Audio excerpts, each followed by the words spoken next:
ঘূর্ণিঝড় রিমাল কেড়ে নিয়েছে সাতক্ষীরার উপকূলীয় হাজারো পরিবারের ঈদ আনন্দ।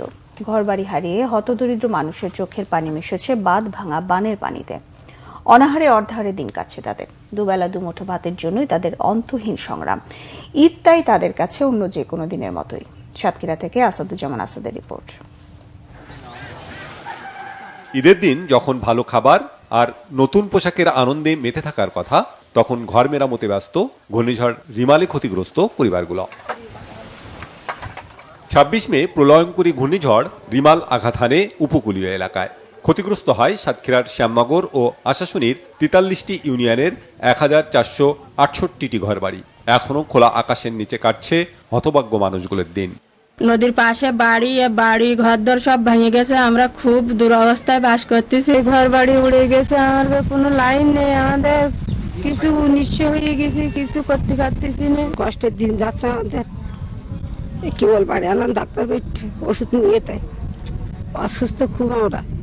দুবেলার খাবার জোগাড়ই যাদের জন্য কঠিন, সেখানে ঈদের আয়োজন তাদের কাছে বিলাসিতা। ঈদের দিন ভালো খাবার আর পরিবারের ছোটদের নতুন পোশাকের চাহিদা তাদের কষ্টই বাড়িয়েছে। ঘর বাড়িতে নেই তো ঈদ কাটাবো কিভাবে? আমরা এখন খুব অসহায় হয়ে গেছি। আম্মু আব্বু জামা কাপড় কিনে দেয়নি, একটু বৃষ্টি এলে লোকের বাড়িতে থাকতে হয়। আমাদের ঈদের কোনো আনন্দ নেই। ঈদের পরে আমার এইচএসসি এক্সাম, কোনো ভালো প্রিপারেশন নেই, বিদ্যুৎ নেই, আমি রাতে পড়তে পারি না, অন্যদের বাসায় গিয়ে পড়তে হয়। বাচ্চা কাচ্চা নিয়ে ঈদের কাপড় চোপড় কিনবো বা কিছু কিনবো, এরকম ক্ষমতা আমাদের নেই। স্থানীয় জনপ্রতিনিধি জানিয়েছেন, রিমালে ক্ষতিগ্রস্তদের তালিকা করে পাঠানো হয়েছে। সরকারি সহযোগিতা পেলে তাদের পুনর্বাসন করা হবে। যে আর্থিক সাহায্য যেটি আসবে সেটি আমাদের হাতে এসে পৌঁছায়নি, কারণ জানেন যে জুন মাস এটি অর্থ বছরের শেষ দিকে। তো এটি আমি মাননীয় প্রধানমন্ত্রীর জন্য শেখ হাসিনা এই বিষয়ে আমাদের ঘূর্ণিঝড় বিষয়ে অবগত আছেন।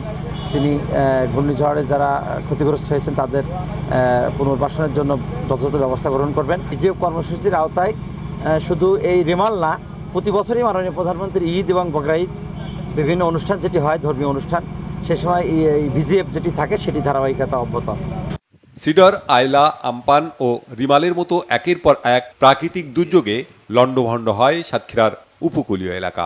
ভাগ্য বিলম্বিত মানুষগুলো আরও বিপাকে পড়ে। অভাবের সঙ্গে যোগ হয় দুর্ভোগ। Banglavision news desk.